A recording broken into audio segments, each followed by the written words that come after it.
Mga igsuon, maayong gabi kaninyong tanan. Ani ana usab kita karon sa toang sinimana na tulumanon o programa nga gitawag nato pamalandong sa Ebanghelyo sa Domingo. And then niining ikalima nga Domingo sulod sa tuig ang atoang nga Ebanghelyo atong pagkakutluon gikan sa Ebanghelyo ni San Lucas, Kapitulo 5, versikulo 1 ngadto sa 11. Ang Ginoo manaa kaninyo. Pagbasa gikan sa Santos nga Ebanghelyo sumala ni San Lucas. Himayaon ikaw o Ginoo. Usa ka adlaw ni ana nagtindog si Jesus sa daplin sa lanaw sa Genesaret, samtang nag-ilugay ang mga tao pagduol kaniya aron pagpamati sa pulong sa Dios. Dito sa lapyahan nakita niya ang duha ka sakayan nga gibiyaan sa mga mangingisda kay nagwaswas man sila sa ilahang mga pukot. Miluwan si Jesus sa usa niining sakayan nga iyan ni Simon o gihangyo niya si Simon sa pagtulod niini og jutay ngadto sa tubig. Unya milingkod si Jesus sa sakayan o gituduan niya ang mga tao.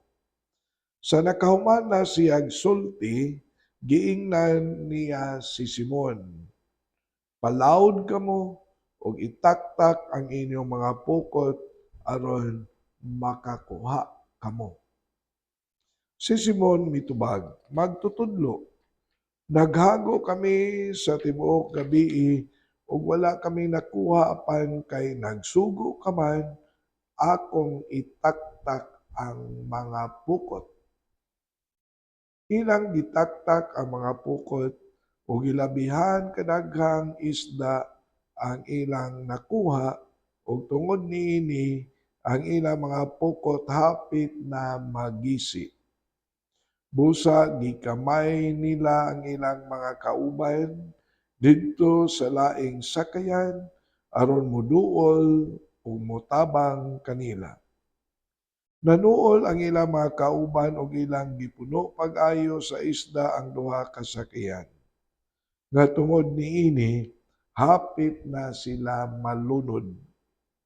Pagkakita ni Simon Pedro sa nahitabo, miluhod siya sa tubangan ni Jesus ug niya miingon, "Palayo kanako Ginoo kay makasasala ako."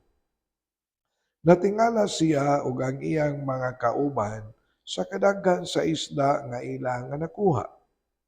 Natingala usab sila si Santiago, si Juan, ang mga anak ni Zebedeo. Unya mingon si Jesus kang Simon, "Ayaw kahadlok, sukad karon managat ka na og mga tawo." O gidahik nila ang mga sakayan o gibiyaan ang tanan ug unya misunod sila kang Hesus. Ang Ebanghelyo sa Ginoo. Dayon ikaw o Kristo. Mga igsuon sa makausapa, maayong gabi kaninyong tanan. So, kumusta man kamo? Manghinaot ko nga maayo ang dagan sa atong kinabuhi. Niining ikalima nga Domingo sulod sa tuig, ang Ebanghelyo naghisgot ni og palawd kamo, itaktak ang inyong pukot nga sa tawag aning katong gitawag og duk in altum, palawd, palawm.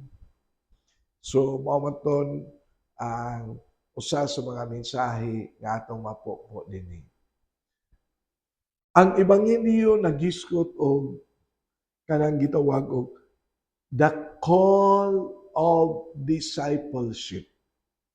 And then, unsaon pod nato pagtubag ang maong tawag diha sa pagkatinon-an ni Kristo. Nga mao na, dok in alto, kinahanglan magpalawom, tugkaron yun sa ilaw. Kay anha nato makita ang matawag nato madawat o makita ang mga grasya unya nato ang gikinahanglan para sa pagsanong nato sa tawag sa pagkatinon-an ni Kristo. Nindot kaayo kay bisan kita mga katikista o kanang mag-recruit ganita, mga mga ano ba manguha ta og mga di na ko noon kalitok. So mag-recruit tag mga katikista, lay ministers ug uban pa aron mga lagad suban. Ang una gyud na mauwaw di ko kay mauwaw ko, wa ko'y katakos o busy ko o unsa dili ba. Ang ebanghelyo kung ato nang isubay gikan sa unang pagbasa, ang unang pagbasa gikuha ni Propeta Isaias. Ang ikaduha suwat ni San Pablo. Ya dayon ang ebanghelyo. Dunay connections ang tulo. Si Propeta Isaias sa unang pagbasa, nakakita siyang bisyon sa Ginoo. Niya nga uban usab sa mga serapin ana. And then pagkakita niya ang bisyon, si Propeta Isaias nakakita tungod sa kabalaan sa Ginoo, iyang nakita ang iyang pagkamakasasala. Mao na nga gibati siya og kahugaw sa iyang kaugalingon. Nga mabitaw to sa vision, ang usa ka serapin miduol kaniya nagdala o matawag natong charcoal, no? Kay mato charcoal niya gikuan sa iyang baba aron pag limpyo sa iyang pagkahugaw. Nga ang Ginoo nangutana, kinsa may akong gipadala? Si Propeta Isaias, way daghang istorya bisan sa iyang pagkahugaw o pagkamakasasala, mibuluntaryo siya ngayon, ako, Ginoo, ang ipadala. The willingness, the readiness ni Propeta Isaias pagtubag sa pagsanong sa tawag sa Ginoo nga kinsay iyang ipadala. Kung imo sad nga tan-awon sa ikaduhang pagbasa si matawag na to og si San Pablo. Unsa may gisulti ni San Pablo? I am the least. Ako mo'y kinaubsan sa tanan nga gitawag og mga apostoles. Kay gitawag man siya apostol sa mga Hintil. And then, dili gani ako ang ngayan nga tawgon nga apostol. Kay si San Pablo is the number one enemy sa Ginoo. He was a persecutor sa mga Christians. Dili ba? Nga, mao na, nga bisan sa iyaha nga pagkamakasasala, apan iyang gitubag ang sanong sa pagkatinunan ni Kristo, nahimo siyang magsasangyaw. Mingon siya, I'm not worthy even to be called an apostle. I am the least among the apostles. Pero iyang gitando ang tawag sa pagkatinunan ni Kristo. And then, nahimo siyang usa sa mga haligi sa simbahan. Dili ba? Kung nalipod ta sa Ebanghelyo, ang Ebanghelyo, the same language. Si Simon, giingnan siya ni Kristo, palaod ka mo. And then, tibuok gabi, nangisda sila, wa sila nakuha. And then, kay ang magtutudlo may nagsugo, misunod na lang si Simon bisang kontra sa iyang buot, mangingisda, gitudluan o usa ka karpentero. Apan sa diha, nga misunod si Pedro, wa sila makaato sa isda nga ilang nakuha. And then, si Simon, si Pedro, miluhod og mingon, makasasala ako. Pasaylo ako, Ginoo. Apan bisan sa iyang pagdawat, sa iyang pagkamakasasala, si Pedro misanong, mitubag sa tawag sa pagka-tinud-an ni Kristo. Siya ang una natong apostol, Santo Papa sa simbahan, si Pedro. Si Pedro ang usapon sa mga haligi sa simbahan, dili ba? Mauna, kung atong tan-awon sa kinatibuk-an, ang Ebanghelyo naghisgot sa mensahe sa gingon, the call to discipleship. Ayaw tan-awa ang ato ang pagkamakasasala, pagkahugaw, ang ato ang mga apan, kay wa tatawga ni Kristo tungod o tungod ni ana.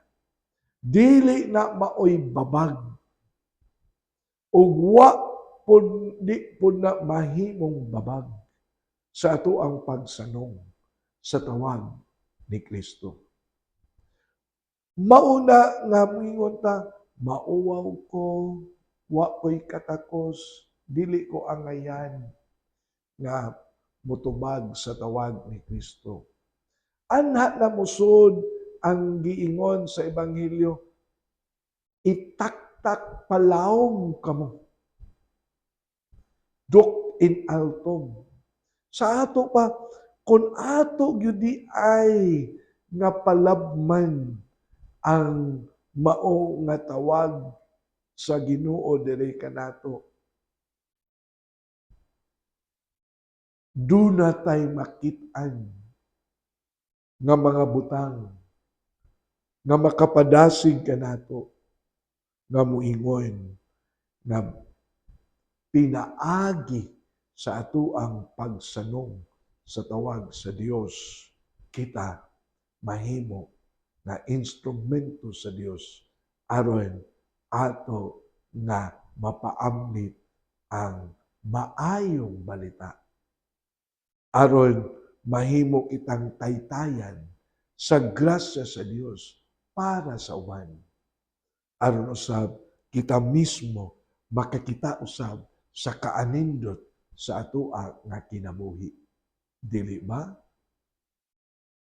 Ngano man nga magpanuko kita sa atoa nga pagtubag sa tawag sa Dios. Number 1, kay kanang giingon sa in English og indifference. Kay wa na to tagaig gibugaton. Indifference. Wa nato tutuki ang mga butang nga giingon importante para sa atong kaluwasan. Nagpakabuta-bungo lang. Wa lang tutuki, wa tagaig importansya. Kana pong giingon mediocrity. Ang mediocrity nga moingon nga kontento na sa butang nga walay bili. Walay quest for excellence. Walay damgo nga unsay iyang matampo ngadto sa uban. Unya kanang ikatulo, kana bang naandad na sa routine. Indifference, mediocrity, and then used to the routine. Kana bang naandad na sa iyaha nga naandan. Pastilan kung ang iyang naandan kinabuhi og mediocrity. Kinabuhi sa pagkamakasasala. Mao nang dili na mo hatag og extra mile sa iyang kinabuhi. Mo na mingon, palawom. Ya, sa atong pagpalawom, makaingon ta, kadaghan pa man di ay, ug mga matawag na itong mga butang nga ato ang mabuhat. Nga angayan na itong buhaton, of course, uban sa tabang sa Dios. Palabman nato ang ato ang serbisyo para sa katawhan. Palabman nato ang atong gugma sa ato ang pamilya. Palabman nato ang ato ang kadasig sa ato ang pagkatao. Aron usab kita makahatag og kalipay sa uban. Palabman nato ang ato usab nga pagtan-aw sa kaanindot sa kinabuhi sa kadausa kanato. Palabman nato ang ato ang pagka-Kristiyano, ang ato ang pagka-Katoliko. Palabman nato. And then, mauni ang hagit sa Ebanghelyo, uban sa panawagan sa pagka-tinunan ni Kristo. Dili ba, mga kaigsuonan? Mauna, dili ta magpadala sa mga lingla sa yawa nga sa ako nang gibalik-balik pagsulti diha kaninyo na ang yawa mo gamit sa kauwaw, atong feeling of shame, kahadlok, mao ni pinaka-epektibo nga butang nga gamiton sa yawa nga kita dili makasunod diha ni Kristo. Dili ba? Ako na nang ipaambit ninyo. Kanang gingon, kauwaw o kahadlok. Palabman nato ang tanan. Dili ba atong makita nga kining tanan superficial lamang nara sa ibabaw. Atong ihikling, di ta padala, kundili maminaw ta sa tawag sa pagkatinunan ni diha ni Kristo.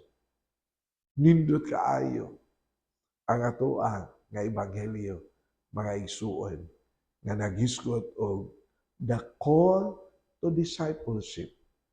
Nga aron gyud ato ang matubag sa maayo nga pagkahanay sa atong kinabuhi, mauna duk in alto palabni aron kita mamungahon diha sa atua usab nga kinabuhi. Dili ba mga kaigsuonan? Inyo bang nakita ang mensahe sa atong ebanghelyo? Si Propeta Isaias, sa diha pinaagi siyang vision, iyang nakita ug iyang nasinati unsa kabalaan ang Dios. Ug tungod sa pagkabalaan sa Dios, iyang nakita ang iyang kahugaw. Pero gilimpyuhan siya sa usa sa mga serapin ug nangutana ang Ginoo, kinsay akong ipadala? Mibolunteer siya. Ako, Ginoo. Si San Pablo, kinsa may magdahong nga ang naglutos ang nagpatay sa mga Kristiyano, mahimo na magsasangyaw sa mga pagtulunan na Kristohanon nga iyang gilutos. I'm not worthy to be called an apostle.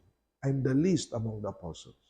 Pero mitando siya nga mahimo na magsasangyaw sa pulong sa Dios. Si Pedro, ang una natong Santo Papa, matod pa sa Ebanghelyo, miluhod ug unya, makasasala ako Ginoo, apan mitando. Unsay resulta? Nahimo atong unang Santo Papa. Sa ato ang pagsanong, pagtubag sa tawag sa pagkatinunan ni Kristo, ayaw himo ang babag ang ato ang pagkatao, ang ato ang pagkamakasasala, kay kining tanan kay gayunan lang gyapon kini nga kita mahimong tinun-an ni Kristo. Dili kini babag. Ug wa sa nitan-awa sa Ginoo nga babag sa tuang pagkatinun-an niya. So dapiton ko kamo sa pagpamalandong uban usab sa atong pag-ampo sa atoang mga igsuong mga masakiton. Amo lang itong amahan, padalangin ni amo mga igsuon nga mga masakiton, ayuha sila silang tagsa-tagsa ka mga balatian, tagay sila kanunay kadasig, kalig-on sa ilang kaugalingon. Amo sa apil o pag-ampo nagatiman kanila nga unta makanunayon o madasigon nga magatiman sa mga masakiton. Kinintanan among gituboy, gipangayo, pinaagi ni Kristo, among Ginoo. Amen. Mga kaigsunan, anila sa takotob.